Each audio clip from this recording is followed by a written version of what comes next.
for wealth management, tax, accounting, and payroll. Thank you for voting us Yuba Sutter's best in multiple categories, including financial advisor and wealth management firm for the past 5 years. You can find more information at shawassociatesinc.com or 530-674-1150. Shaw & Associates is proud to support community radio. And boy, proud to support the community. Yuba County Sheriff's Department in the house, Lieutenant Brandon Spear and Deputy Jason Ballantine. Good morning, gentlemen. Good morning, sir. Well, first off, we'll get to know you, Lieutenant Brandon Spear. Tell me about yourself. You're a bull rider, weren't you? Team roper, not a bull rider. Yes. Okay, you still do roped that? with my brother. Not so much anymore, no. But grew up doing it all my life, and it's something you can always pick up and get back to. Hey, if I could touch on the legacy of your dad real quick. Sure. Dan Spear, yes. Who was the founder of the Museum of the Forgotten Warrior. Yes, him and my mom started it back late 80s and got it running, and it's now 4 buildings and about 4 acres wide. Wow. It's been a lifelong dream of his, collecting and honoring those who served their country, and it's a memorial for them. Are you going to continue it on through the next generation? We're working with the county to keep that going, yes. Yeah, I imagine it's going to be easy to get that thing a historical designation. Yes. Because the building and the stuff inside is history. Yes. Let alone that helicopter out front. That was at a Bell. Yeah, that's something you'd expect to see, picking up injured in Vietnam. Mm-hmm. Okay. And you brought along Deputy Jason Ballantine. Is he under your crew, I guess? Yes. Okay. Deputy Ballantine worked in the Foothill Patrol for me first, and then he was assigned to code enforcement when we made the partnership with them to combat quality of life issues in the county of Yuba. And this year, we're very proud of him. He was our Officer of the Year representing the county of Yuba for the Sheriff's Department. And he's also a veteran of the Army. Yes. Combat veteran of the U.S. Army. Correct. So, you bring that discipline, I guess, into what you do, correct? Being a police officer? I try to, and they kind of go hand in hand. So to bring my knowledge of the military back to Yuba County is great. Tell me about yourself. Where'd you grow up? I grew up in Oliver, Slomerica. Graduated high school right here at Lyndhurst, and joined the military right out of high school, and came back, started a family right back here. Oh, you got a family? Tell me. Yes, I got a wife and 2 kids now. Okay, wonderful. Do you want to say howdy to them? No. You know they're going to be watching and listening. Hey, let's talk about code enforcement and community outreach. Is that the new designation of what you do? Code enforcement and community outreach? That's a portion of it as well that goes with the code enforcement, that we offer services to the transient population to help them get substance abuse treatment and to work on getting them with housing. So it's kind of a 2-pronged approach. That there's the outreach portion that Deputy Ballantine works with the HEART team to get the outreach to these folks, and then the enforcement aspect of it that comes with it as well. That's got to break your heart being a local guy, maybe seeing some of your classmates living in the river bottoms or something. Absolutely. I've run into my family, old friends that I grew up with, or other students I went to high school with. What I mean is you can actually help. That's an inroad to helping them. You can say, "Hey, Bob, man, I haven't seen you in so long. Let me help you," kind of like thing. No, absolutely. That connection that we had prior kind of makes things easier, and maybe we can relate to each other. And where some of the hot spots, or I don't know what's hot spots, hiding places along the river bottoms, or encampments, if you will, or even up in the hills. Because you were you were the hill deputy for a while. Yes, I was. Okay, cool. And of course, got the beard growing. Yep. That's so cool. Is this something? I didn't know you can grow beards in the sheriff's department, or are you going to be undercover or something like that? So in November, we participated in No Shave November. Is that what it where is? the deputies paid $20 to grow a beard, and then the deputies enjoyed it so much they asked the sheriff if they could continue it, and now it's part of our grooming standards that you can have a beard or a goatee to allow the deputies to have it. Oh, wonderful. Very well kept and all that. Yep. Because you know how important that was, being in the military, being in the Army, and you weren't in the time where you can grow a beard. No, and this is the first time in Probably your life. 15, 16 years I've been able to grow a beard. Let's talk about, some of the code enforcement aspects, because it can be an uplifting thing, but it can also be a grueling and a heart-wrenching thing, correct? Absolutely. Tell me about the code enforcement. I didn't know it was part of the sheriff's department, or you just respond with the code enforcement people. So it's a partnership that the sheriff and command staff put together with the code enforcement division. Okay. So the code enforcement officers are now moved their office over to the sheriff's department, and I work directly with our code enforcement officers on a day-to-day. So it's typically a code enforcement officer and myself are out and about, and then we can bring those two different aspects to one to resolve the issues that we're experiencing here in the county. That's the whole point, is to resolve the issue. Absolutely. Correct. Not punitive, or like somebody that's got a very drug-infested trash property. You're trying to get rid of that, not punish the people. And how do you do that? Is it carrot stick kind of thing? So a lot of it is dealt with through the actual code enforcement and the code enforcement officers. Yeah. They are the ones that are enforcing the county ordinance codes. Okay. And then we're there to kind of assist, one, Safety. to protect them, safety reasons. The other thing is we bring the legal aspect with it too. And a little bit more enforcement can be done on our end than what the county ordinance allows the code enforcement officers to be able to We're talking about do. following a clue, if you will. If you see something, because they respond to like inside a house, you're able to look at something without having to have a warrant, if you will, because you're responding to it. Yeah, it depends on the situation at hand.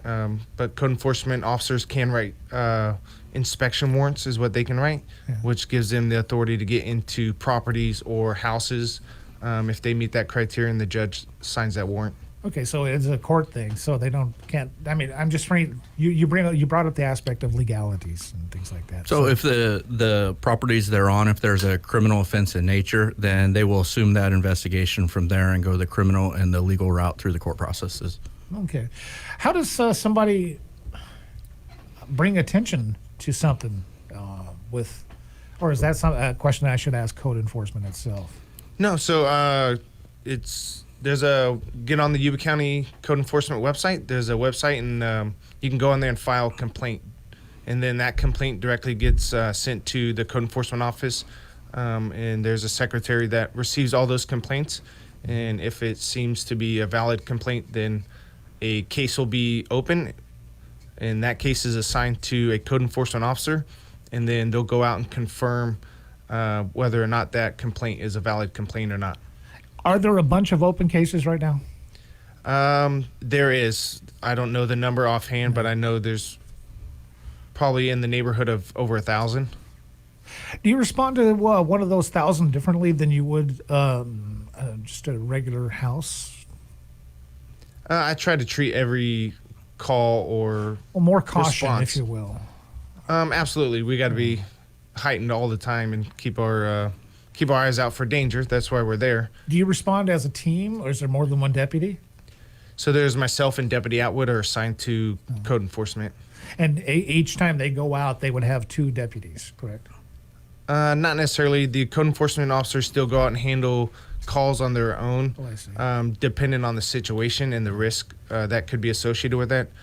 Is we make a determination if we need to go with them. But most of the time now, myself or Deputy Atwood is out with one of the 2. Is there anything you can tell us that an interesting situation you've responded to, maybe, and how it was rectified, if you will, without being too specific? It's every day it's something new. So we're dealing with large transient camps out in the riverways, and you run across things that most people aren't seeing. We're going into houses that sometimes aren't the greatest. Sometimes we're getting complaints about a house, and we get there, and there's no issue. So every day it's a little bit different, but we're out there just trying to make an effort and get the county cleaned up. There's a lot of vehicles being abandoned on county roads. Yes. Which is bizarre. There's one area near where I live, near the dog pound, like a turnout. There's a little white truck there now. Mm-hmm. For a month or so, there was a half a car, literally a car sawed in half. It looked like it was sticking out of the ground.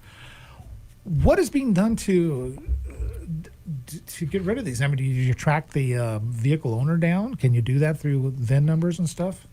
Yeah, so when we find these vehicles, most of them are registered to someone, or there's some sort of record of who owned it. What we're doing now is when we're towing these vehicles for being abandoned, we're completing citations and mailing them to the registered owner of the vehicle. Okay. So that truck right there, somebody's going to be getting something in the mail. Yes, and so that's on the law enforcement side, and then code enforcement also has the authority to hold the registered owner for the fees in which their time and the tow trucks. So it's a couple $100. Close to $1,000 overall. Yes. It's not worth it. No. I mean, you don't want to pay the demolition fees or whatever. Are there wrecking yards? Well, there's still wrecking yards. You can take a vehicle in this area. Yeah, Anderson's still right down there And they'll probably pay you a couple of dollars for it. and most time they will. Yeah. Versus dropping it off the side of the road and treating it like a body you haul off into the woods, for the carrion to take care of. Because these things slowly do disappear. They part them out almost. And it just struck me as an idea. Why doesn't somebody use that as a business model and say, look, don't abandon it. Mm-hmm. Put it on this little parted out thing or whatever. Because somebody's making money. They're taking parts off it. I've seen the doors disappear. Mm-hmm. I've seen the hood disappear just in the last couple of days. I don't know when they do it. In the middle of the night, probably. Yeah, probably. How do they fit a hood of a pickup truck in their backpack? I do not know. I do not know. So let's talk about some of your outreach to the homeless, if we could, because there's a lot of RVs, I guess, if you will, people living in RVs that aren't in the best of shape. Mm-hmm. And some of those are being abandoned as well. You Absolutely. run into a lot of those in the foothills and in the river bottoms. Yeah, we're running into individuals living in trailers or RVs. Sometimes they're just living in their vehicle. If they don't have some sort of vehicle, then they're setting up a camp with a tent or some makeshift shelter that they're building. Are you required to treat that as a residence, if you will? It is and it isn't. So it's kind of there's other factors that go along with it, whether determining that. Believe me, I saw, strangely, somebody living in a car and they had Christmas lights set up inside it. So, I mean, that's the kind of stories you kind of want to reach out. What are some of the services you can help these people with? So we have what's called our HEART team. It's an outreach team. So if we come across someone that's experiencing homelessness and need assistance, we give them a pamphlet. We're referring them all over here to the Life Building Center. That's kind of like the intake for all of the county resources for Do you housing. Give them rides to it, or? So the HEART team that's what they do. So we'll identify them and get their information, and then we refer that information to the HEART team, and then the HEART team's coming out, which most of the time is with me as well, and then they'll conduct their outreach business. So we're trying to keep the enforcement side of things away from the outreach side. Keep them separate so that the individuals know we're here to assist them, but we also have a job to clean up these camps, not allow all the blight issues to continue, but we also want to encourage them to get assistance. So typically we're kind of hands off when it becomes that outreach, and we let the social workers do what they need to do with them. So when you respond to something like this, you're kind of like in the background a little bit. And just when we're assisting the HEART team, yes. Yeah. We're kind of just there for their own security and let them do what they need to do, just so we don't confuse the public or the individuals that, well, last time you were trying to enforce some law and now you're trying to assist me. So we try to just help them. If they don't seek help, then there could be punitive action that could be taken. Before we went on the air, I asked you, kind of like, how do you to deal with all this? And you said the good things make it worth the successes. Make it worth it. Can you tell us about some of the successes?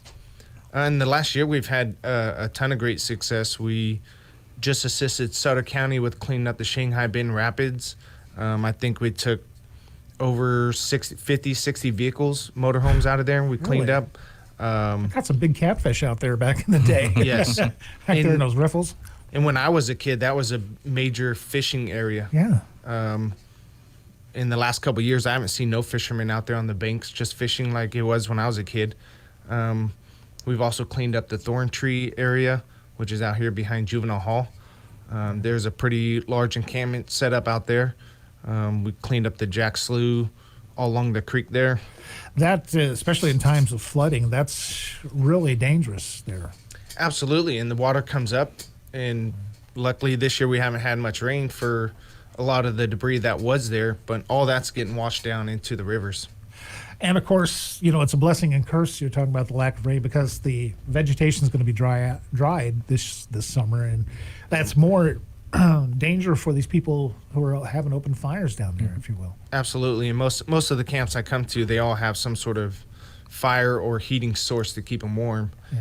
And we all know those get out of control. And tell me about the RVs on people's property. People living on that. Is that something that's okay? I mean, or as long as it's just temporary, or even out front on the road?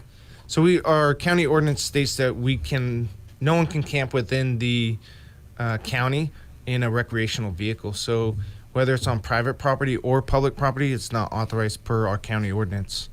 Okay. Nor can they be, on the street.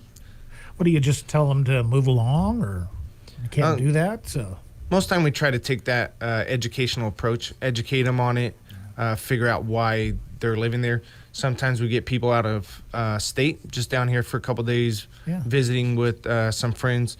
We just try to educate everyone. If the action continues, then there's going to have to be some sort of action on our end to take care of that issue.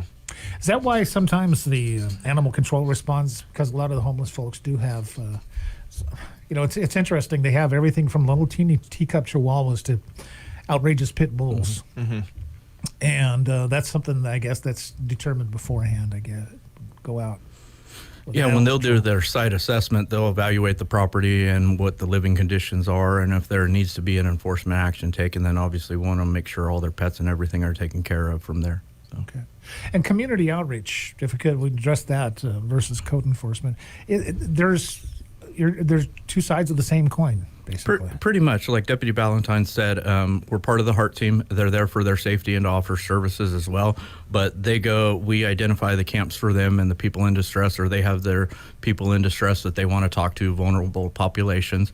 They offer services to them from there, try to get them off the street and get them into housing. They'll offer mental health services, drug services, and then through coordinated entry in the life building that they're referred to, we can hopefully get them off the street into housing from there.